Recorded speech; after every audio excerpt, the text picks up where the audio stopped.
Hey, I'd like to welcome you to another episode of the Mission Matters Money Podcast, your source for all things money. My name is Adam Torres. You can follow me on Instagram at AskAdamTorres. Keep up with my book releases, book tour schedule, signings, all that other good stuff. Always love to connect with you there. And as always, if you'd like to apply to become a co-author of one of my upcoming books, just head on over to the website, missionmatters.com, and click on Become an Author to apply. All right, so today is a very special episode. Today we're talking to Sean Coyle, who just became an Amazon #1 bestseller for the new release sections. He was featured in our most recent release of the Business Leaders edition of Money Matters. Sean, welcome to the show. Adam, thank you for having me. Man, I'm so excited to have you back. It was so fun to work on that project with you, and it was an honor to publish your work. And we're going to get into that. So from $600 and a dream to 1,600 apartments. But first, before we go into the book, I want to get a little bit further into what you're doing as principal and owner over at SNC Investment Partners. Tell us a little bit more about your company, please. All right. We are a real estate syndication company. We find deals, underwrite deals, do all the heavy lifting, and we bring investors in to partner with us on our acquisitions. And they are completely passive, and we do all the work. And we've been operating there for 7 years, and we've grown the business essentially from our first deal, which was with 3 apartments in New York, up to about 1,650 apartments right now. Man, I'll tell you, so your chapter in the book, you had me fired up. I'm like, I want to buy real estate. I want to get properties. I was really like, I love it. You had me all fired up when I read it. I'm like, I haven't had that bug in a while, but you definitely put it back. So let's just start from we're not going to have time today to get into the entire everything. And by the way, audience, if we did have time, we still wouldn't be doing it because we want you to go out there and buy the book. You see that little trick we do there? But that being said, I do want you to kind of start with the beginning in your chapter and how you got started in real estate, please. Sure. I've been working in construction since I was about 14.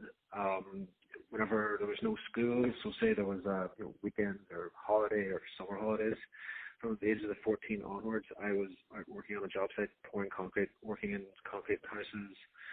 And from there, I used that to put myself through university.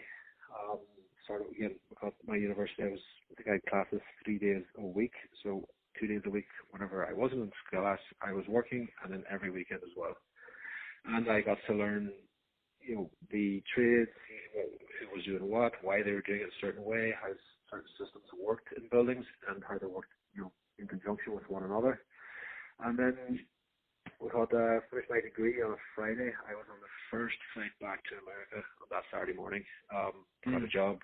Got brought out to play Gaelic football with a team in New York, and they said they promised me a job. I came. They kept good in their word, and I started working on Monday. From a job site doing concrete. I had a good friend, Chris Green, who put me up on his couch for 2 weeks till I got on my feet. And from there, just started with learning how to do things slightly differently in America with regards to construction, and use that knowledge and kind of seen how I could use that there with relation to real estate. So I was all into buying fixer-uppers, and I wanted to get into buying fixer-uppers, and that's where I started with.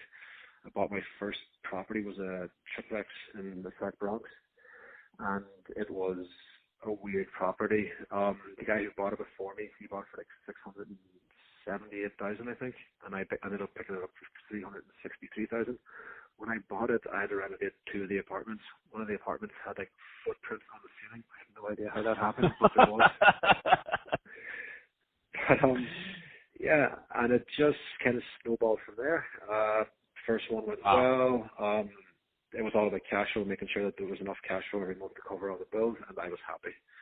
So that one turned out very productive, and I think one of the themes in your chapter that I just noticed, and it's kind of through the whole thing, is that you're not scared to work hard. So a lot of times they'll say, how do I raise money? How do I do this? How do I do that? And I grew up working. I was working in construction and things like that since I was a teenager. So I never really understood that. It's like, well, how do you get money? You work. You don't take weekends off and you save money. One of the lines that I read in your chapter that just made me laugh was it says, back to NYC. Once I had a job, I worked like an animal. I party like one too, truth be told, picking up as many hours as I could, and I was working upwards of 60 to 80 hours per week, trying to save as much money as I could to buy my first property in New York. I mean, what is hard work and just the not being scared to go out there and put in the, you know, the elbow grease? What has that meant in your life? Doing what the next guy won't, basically. Or maybe not next guy, but next person, or whatever. We ought to be politically correct here. Mm-hmm. But basically do what the next person won't.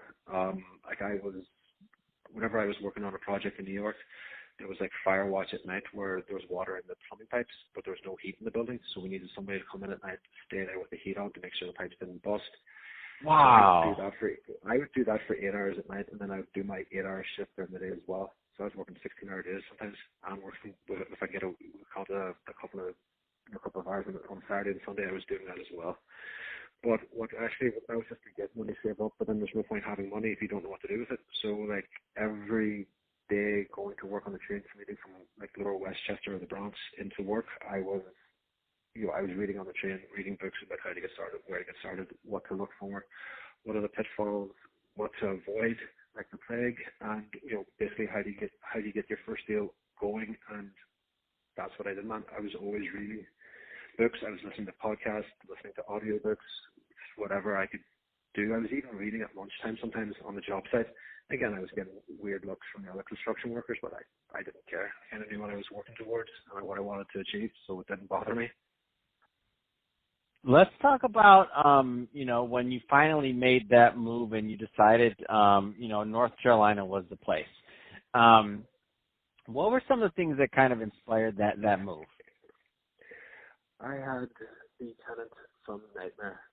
She was the Nightmare from Hell. She was every trick in the book about how to get out of evicting.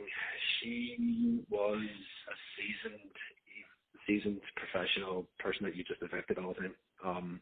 Wow. She made my life hell. She would punch holes in the walls and call the city on me, report me for a violation, even though she did the hole in the wall. She would rip the kitchen cabinet doors off the kitchen cabinets and say that there was never any there to start off with. She would break all the smoke detectors and report me for not being up to fire standard regulations. She would. There was one time she actually shot. Her boyfriend or her had a gun, and they shot through the window. And then they reported me for, I don't know how they reported me, but they reported me for, we called them gun violence, and I wasn't even in the country.